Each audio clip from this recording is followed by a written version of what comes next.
Guys, समलाई त्यस्तैले अनि फर्स्टमा यो भिडियो एउटा हेर्नु है त।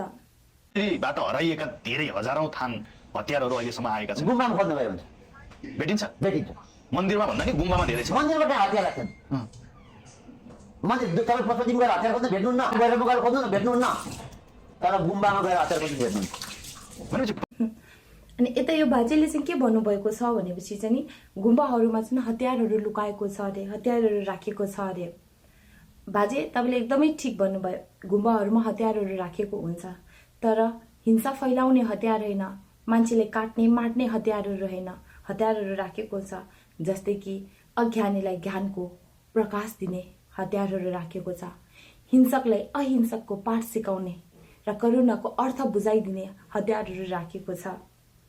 हरेक प्राणीलाई दया माया र करुणाको हृदयले हेर्न सिकाइदिने हतियारहरू राखेको छ।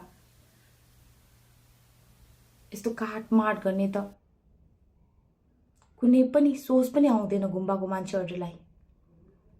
अनि दसैँको बेला कति धेरै ठाउँमा निर्दोष जीव जन्तुहरूको बलि चढाइन्छ, उनीहरूलाई काटिन्छ, मारिन्छ, तर त्यतिखेर त्यो गुम्बाहरूमा चाहिँ नि त्यो निर्दोष जीव जन्तुहरूको लागि दिनभरि उनीहरूलाई पूजा गर्छ, उनीहरूको आत्मालाई शान्ति होस्, उनीहरूले राम्रो जुन एउटा पाओस् भनेर त्यो गुम्बामा दिनरात छेउमा बालिन्छ, बत्ती बालिन्छ।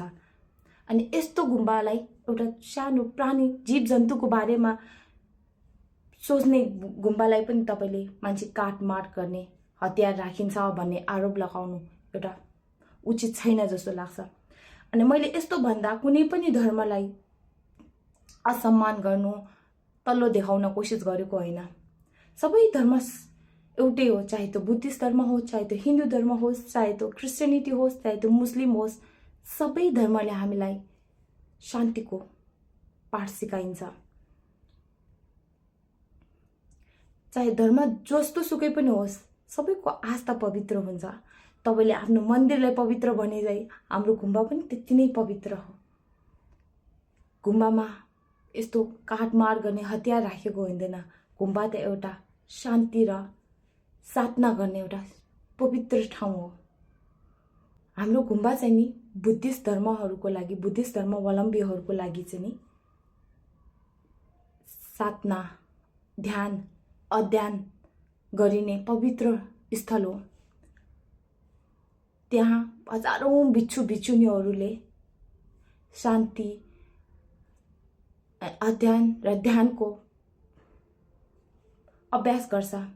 अनि यस्तो गुम्बालाई चाहिँ नि यस्तो मान्छेलाई काट्ने मार्ने हतियार राखिन्छ, लुकाइन्छ भन्ने कुरा त हाम्रो बुद्ध धर्मको सिद्धान्तभन्दा बिल्कुल बिल्कुल बिल्कुल पारी नै छ। सिद्धान्तसँग कुनै पनि मेल खाँदैन। तपाईँ पनि धर्ममा जोडेकै मान्छे हुँदो रहेछ, अनि धर्मले चाहिँ नि यस्तो भेदभाव गर्न सिकाउँछ र धर्मले कुनै पनि धर्मले भेदभाव गर्न सिकाउँदैन। धर्मले त एकता र शान्तिको पाठ पो सिकाउँछ त। अनि आफ्नो धर्मलाई माथि पुर्याउँदै अरूको धर्मलाई घिनलाग्दो आरोप लगाउनु चाहिँ नि राम्रो हो जस्तो लाग्छ। त्यो नै सबैभन्दा ठुलो अपवित्र हो। त्यसैले भन्छु कि गुम्बा होस् या मन्दिर, सबै पूजा गर्ने ठाउँ हो, सबै शान्ति र श्रद्धा गर्ने ठाउँ हो। त्यस्तो ठाउँहरूलाई चाहिँ नि नराम्रो भन्नु राम्रो होइन जस्तो लाग्छ। त्यसैले तपाईँले यस्तो कुराहरू गर्दा सबै बुद्ध धर्मावलम्बीहरूको चित्त र मन दुखिरहेको छ। अनि यस्तो घिनलाग्दो आरोप चाहिँ नलगाइदिनुहोस्। आफ्नो धर्मलाई सम्मान गर्नुहोस्, आफ्नो धर्मलाई माथि टाउकोमा राख्नुहोस्, तर अरूको धर्मलाई कहिले पनि घृणा र यस्तो तुच्छ आरोप लगाउने काम चाहिँ नगर्नुहोस्। त्यो नै असली नास्तिकता हो जस्तो लाग्छ मलाई।